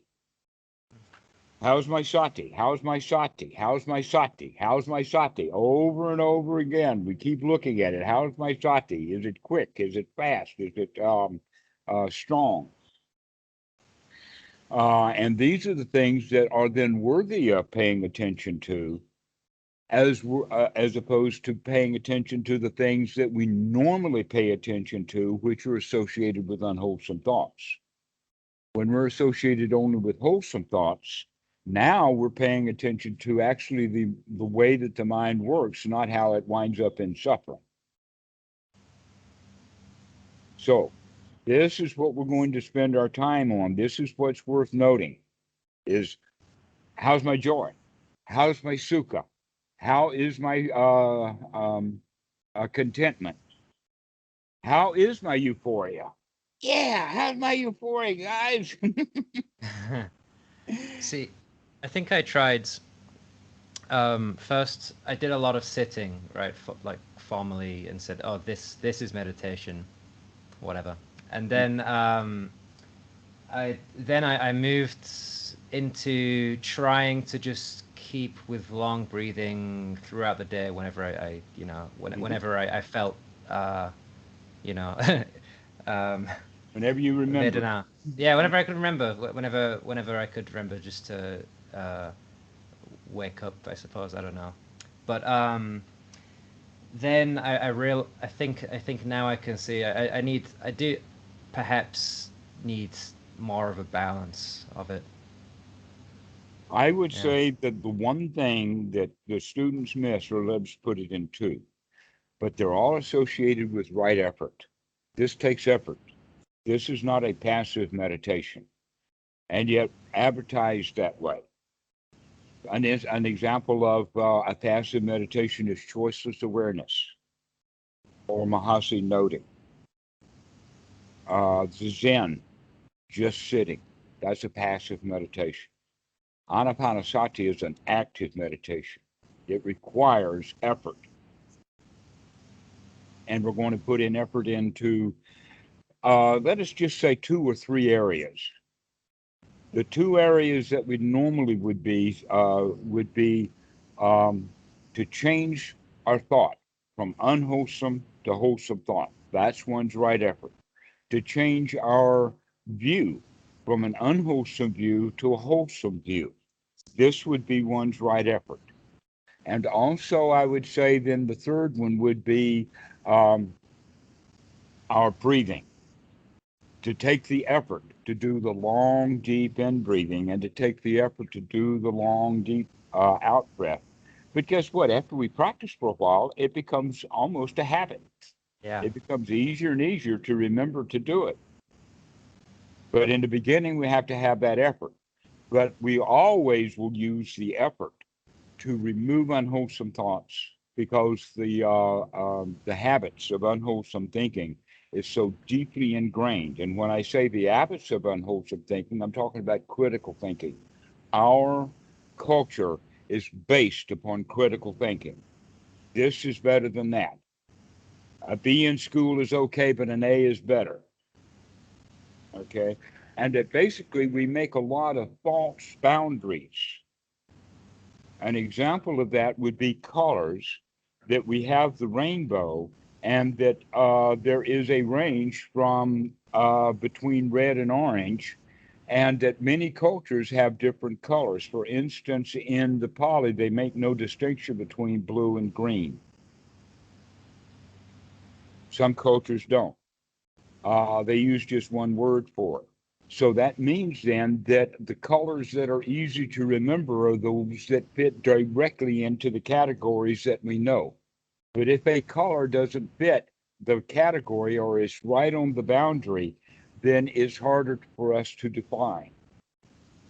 And not only that, but that boundary then becomes really important. An example of that boundary would be like in school, that there is a failing grade and there is a passing grade, and let us say that it's 66%. Okay, if you make 65, you're a failure. If you make 66, then you've passed. But look at the distinction between 65 and 66 is so tiny. Why is the boundary drawn there, or why are any boundaries ever drawn at all? That boundary drawing mechanism is what we're talking about. That critical thinking that draws these boundaries. And the boundary is between I like it, I don't like it, or judgmental thinking. But when we're not judging, when we take the boundaries off, then everything is just okay like it is. This is what we call nurturing thoughts. And this is what we want to practice, is the nurturing thoughts. Everything's okay. Everything is fine. I don't have to see the difference between 66 and 65. I don't have to make the judgment of pass or fail. We just let it be the way that it is. But that takes a major change in the mind, because the mind has been trained to don't let things be the way they are. Go and slice it up, slice it and dice it, and put boundaries in there so that you can understand things better. But really, when we really understand things, we should take all these boundaries out. So this is a way of looking at what is nurturing thought, is thoughts that don't put boundaries in. This is better than that.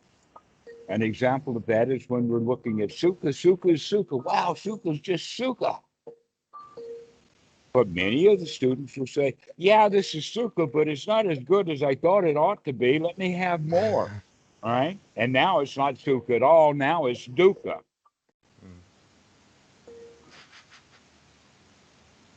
This is how the mind works, is that even the wholesome stuff, we try to make it unwholesome. We have to be on guard.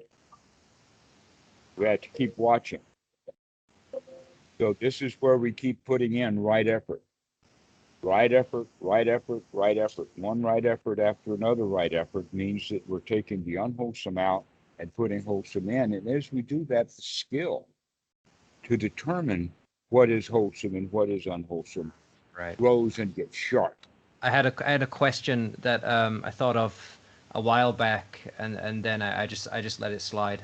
But it's popped up a few times, so maybe I should talk about it. Pride as well, and encouraging students to kind of be confident in themselves in a way. I think it's is it a complex issue, or am I just making it complex for no reason? No, it really is complex. Basically, what pride is pride is the result of comparisons plus cheating. Can you repeat that, please? Pride is the result of comparison plus cheating. Cheating. Oh, okay. Why do I say cheating? Is because the guy who is prideful doesn't really, really believe.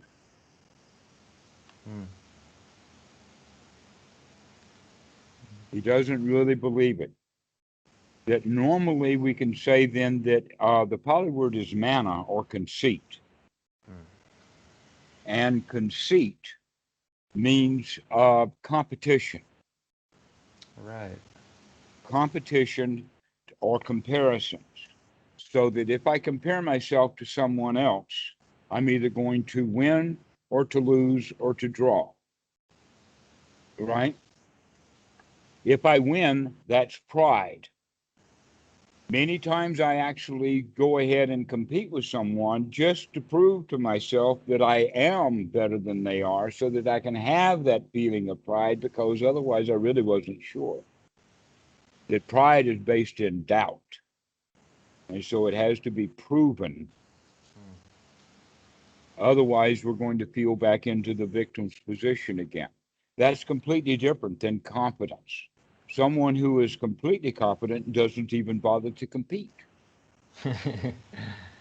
Because he knows he's going to win.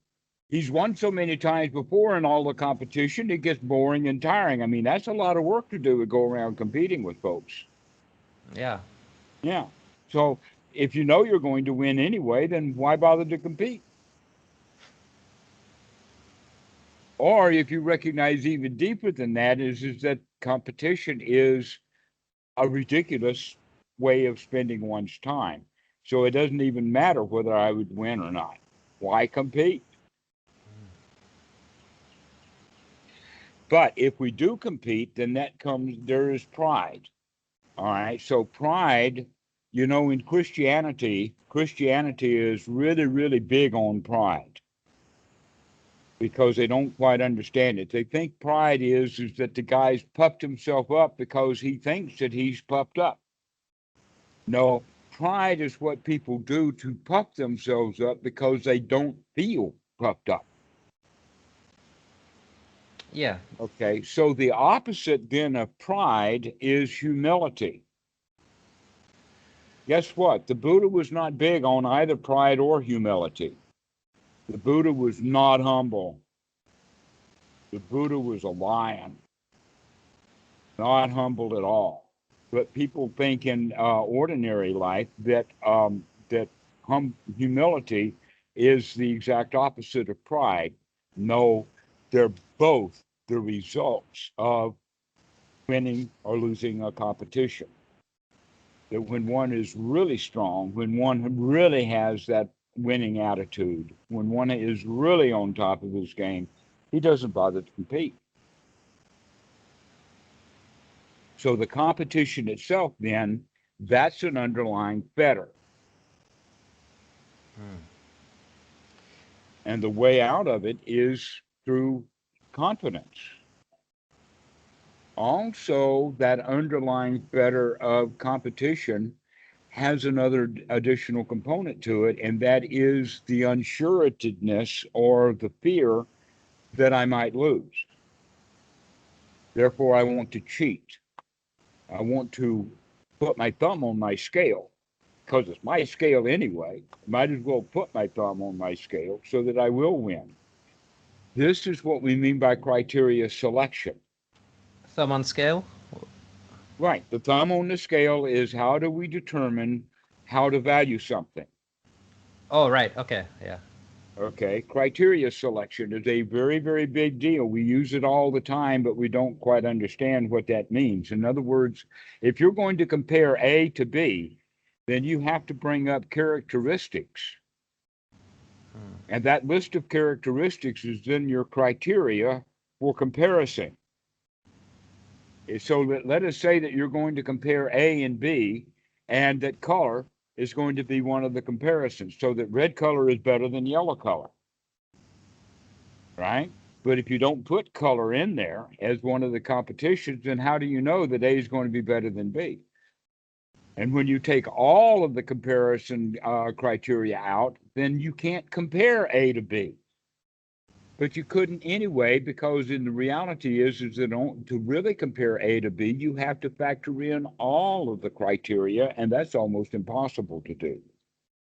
Because a human being, for instance, Mr. A and Mr. B, humans are extraordinarily complicated. How are you going to be able to tell Mr. A is better than Mr. B until you select the criteria to decide? And one of the criteria will often be morality. But joy could be another one. There's all kinds of different possible criteria that we select. And when we recognize that the criteria that we select for I'm better than he is my thumb on the scale. Naturally, go ahead. So I'm a little bit confused about competing.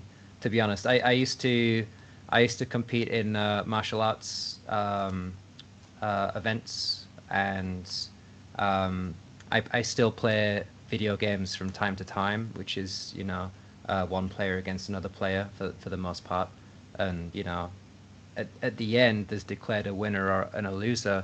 But seeing past the concept of winning and losing and just having fun, but it's also dependent on someone losing, and you're not really entirely sure on how they're going to take that. For me, it's okay, but I mean, it has a lot to do with the phrase "I am that icon," or "I am the avatar." Right. So in other basically, words, don't self-identify with that. You don't really care whether you're the avatar or not. Then you can just enjoy playing the game and learn all about it without having to win or lose. Yeah, that's what I like about it. When I stopped, it came with the practice as well. I mean, I don't want to say that they're the same thing. Who knows? It's a path, right? But once I started learning more about the boring stuff, actually, about playing the game, then it did become more enjoyable. Does that make sense? It's the same with music, actually. Playing music together with people. If you have as much fun as possible, and you're out of time, then it's not fun for everybody else. But if you're in time, it's quite boring and it's enjoyable, but it's also, everybody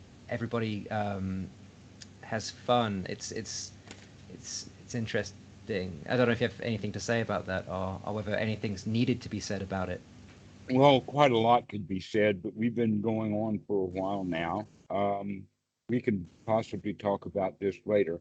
But the important thing is to look at is that I think, confusing the difference between conceit as competition between two people versus just simply playing the game as competition. Because playing the game does not have to be competition, even if there's winners or losers. It's only a that game becomes only a competition when one of the people or both of them become involved in it, in the sense of, I am the winner or I am the loser of this game, as opposed to just playing a game. I mean, kids, little kids play win-win games. Play what games? Win-win? Win-win games. They win regardless of the outcome. Yeah, that the score does not determine who wins the game. The enjoyment determines who wins the game. You know what? I've seen some jokes about that from time to time. I remember a skit from The Simpsons, actually, where one of the children gets lowered a few grades down, and all the games are everybody wins, yay! And the kid's not happy about that because, you know, Lisa doesn't like that at all, because actually I think it was bad. But yeah. Bart's also very competitive. Yeah. Mm. So that's the whole idea then. Can we play games without being competitive? That's in fact how I play checkers with my daughter. That's nice. Okay. Because I want her to win. Yeah, that's good. But I want her to have to really work at it. Yeah. You don't intentionally make mistakes to see if she'll catch it or anything, or what? Oh no, I go in intentionally making mistakes. Sorry, you do or you don't? I do. I Okay. do intentionally make mistakes. To check. Yeah. Okay. Mm-hmm. I intentionally set her up so that she can capture two of my pieces. Yeah, that's good. Especially if I'm way ahead of her. If I'm way ahead of her because I played some sneaky and know something that she didn't, or she didn't catch it, then the next couple of moves, I'll set it up so that she can get those pieces back again. Okay, yeah. Okay. And so this is a different kind of playing checkers. This is not tournament checkers. This is not my life on the line. All right. I don't want to play that kind of checkers. That's when I'm involved. But in this case, I'm just having fun. Right. Okay. And so her enjoyment is more important to me than whether I win the game or not. Okay. I hope that example helps. Yes, I think so. A lot of the I am the winner part of this is has been the problem. Let me think. That there are modern game design right now, especially for online multiplayer. I know they want to hook people for money, right? Absolutely. But the way this a certain subculture of games where people are trying to release things for free, you know, everyone loves open source, everyone loves free software, which is the way to go. You know, Dhammarato is free, whatever. But the problem that comes in is when there's a rank or a title in skill, and obviously it's not real. It's not a real indication of anything other than I don't know. It's just overinflated and kind of pointless.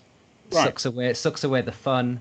Takes away the fun. And in fact, a lot of people make the big mistake that the better I get at a particular game, the better my skills are at that game, the more fun I'll have playing the game.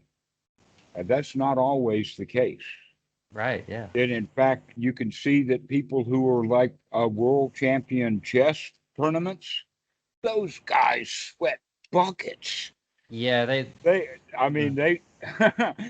it's like 15 rounds in a boxing match. And that's another one. Why would people want to box? They say, oh, if I'm a good boxer, I'll enjoy being a boxer. No, you won't. You'll get the tar beat out of you. Yeah.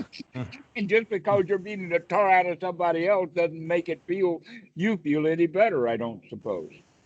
That's the whole idea then of competition. And you have kind of made a mistake in the sense that there's a difference between playing a game and being in a competition.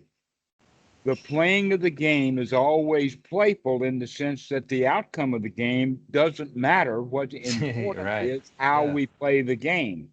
Yeah. But in our world, we've got it to where I don't care how you play the game, the outcome is the only important thing.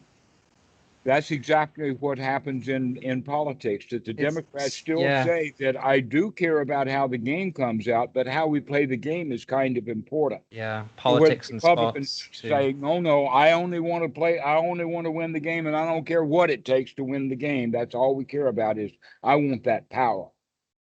Yeah. So there's the two different kinds. One is playing the game because we enjoy playing games, and the other one is I'm playing this game because I want to win.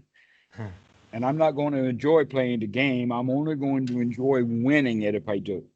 So politicians, they want the title, they want the power, and they want to be known that they're the winner. Uh-huh. Yeah. Whereas I don't know. I don't know enough about like how, I That's don't all know I can enough about see. government systems, but if I'm assuming if there's someone out there who actually does care properly about the right things, that they won't put themselves, they would not tend to put themselves out Everyone. there. And there's that thing about pride as a banner, right? As a Mhm. banner displaying, inflating, yeah, which you already mentioned. Everything is a mixed bag. Mm. Everyone does both. Some people do one of them 99% of the time and the other only 1%. And some people are kind of like mixed in the sense of half the time I play games and I enjoy playing the game, and half the time I get involved in the game. I put money in it or something. And in fact, that's something that's also quite interesting is the difference in marbles between whether we play for funsies or play for keeps. Have you I've ever heard heard of that those before. two Yeah. terms? Huh? Yeah. Yeah. Right. Okay. So funsies is playing the game. Playing the game for keeps means that if I lose my marbles, he takes them and he goes home with my marbles, and they're not my marbles anymore. Okay. That's when they're my marbles. That's when it's no longer a game. Now it's a competition. Now the ownerships come in, and now you've got people Ownership. playing it. Vedana. Precisely. Yeah. You got it. That's when it comes in, is when the selfishness And comes in. that's when people get upset and dukkha. Yeah. Yeah. Exactly. There's the dukkha and all of that kind of stuff. That's it. You got it. That's the connection. Selfishness. Mm. The self, when the self comes into that competition, when it becomes mana or ego, when the person is competing for winning or losing, as opposed to just playing a game, just Yeah. enjoy playing. Yeah. All right. Well, we've been going on a couple of hours now, and I got another caller, so I'll finish off this. Marcus, this has been a really great chat. Yeah. Good talk. Thanks, Dhammarato. Okay. So we've covered Paticca Samuppada, and we've covered about Vedana and how Vedana is of four kinds. One of them is wise. And when we're feeling wise, that means that the liking that we have is not based upon wanting, it's just based upon liking, that things are pleasant. Mm. But when our liking becomes wanting, that's when it's in the direction of dukkha. So be sure that whatever you want is immediately available. Because if you Yeah. want something that's not immediately available, then that means that you want something you don't have, and that's dukkha. Mm. So, wanting a drink and the water is here, you take a drink and you're satisfied. But if you want not just a drink, but you want a special drink like a Heineken's or something, and there's no Heineken's here, now that's suffering. But if you say, well, no Heineken's here, but that was just a thought, not a desire, and water is here, let me have the water instead, and now I'll feel happy. Yeah. Mm. And so it all has to do then with bringing the thoughts back to wholesome thoughts. And that's when we cut that Paticca Samuppada right in half. When we've only got wholesome thoughts, we don't even go into that part of the Vedana that leads into dukkha. So go have a few wholesome thoughts there, Marcus. Okay, yeah, we'll do. Have a nice day, Dhammarato. Okay, see you later. See you later, Dhammarato. Bye bye.